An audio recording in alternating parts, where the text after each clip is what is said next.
Urtero bezala, irailaren 16tik 22ra Europako mugikortasun astea ospatzen da, eta hemen gaude berriro, Aiztondo Bailarako udalekin mugikortasun astearen inguruan antolatutako ekintzen inguruan, ez? Dakizuen bezala, 2000 urtea geroztik ospatzen den sensibilizazio kanpaia bat da, mugikortasun jasangarriaren inguruan, eta helburua da eguneroko joan etorriak, bai oinez, bai bizikletaz, bai gero eta gehiago kutsadura gutxitzen duten garraiobideak erabiltzeko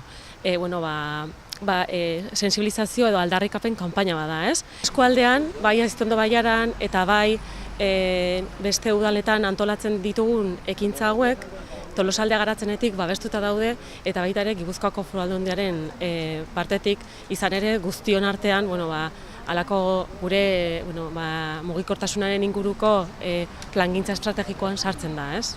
Irailak 15ean mugikortasun jasangarria eta hondakinen prebentzioa uztartzeko asmoz, Bilabonako eta Zizurkilko herritarrei zuzenduta ekintza hauek izango dira.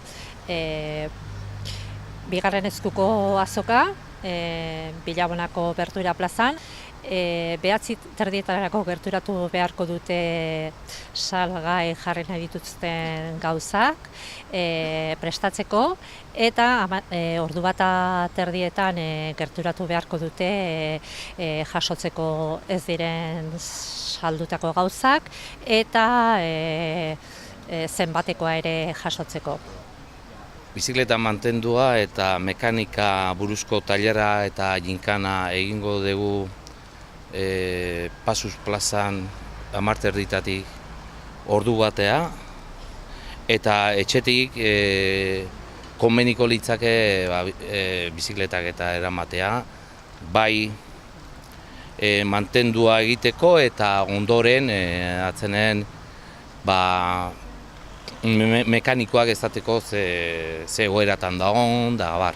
Irailaren 21ean, ostiralez Aiztondo Bailarako mugikortasun festa ospatuko dugu. Hau 10:00-tik 12:00 egingo da Zizurkil da Bilabona, menatzean dugun Zubimuxu zubilan. Eta inguruko kaleak eta errepideak ere hartuko ditu festa honek. Bailarako ikastetxeetako ikasleak eta irakasleak inguru horietako kaleak hartu eta mugikortasun iraunkorrarekin harremana duten jokoak egingo dituzte. Adunatik ikastetxeko irakasle eta ikasleak Andoain eta Adunako mugatik, Sorabila paretik, Bidegorritik aterako dira bizikleta martxa batean, bide batez ere gonbidapena luzatu herritar guztiei ere bai bertan beraiekin parte hartzeko, hori bai gogoratu behar da kaskoa eramatea bizikletan juteko, eta iritsiko dira Zubimuxu zubira 10:30 aldera, eta hor elkartuko dira beste Bailarako beste ikasle eta herritarrekin.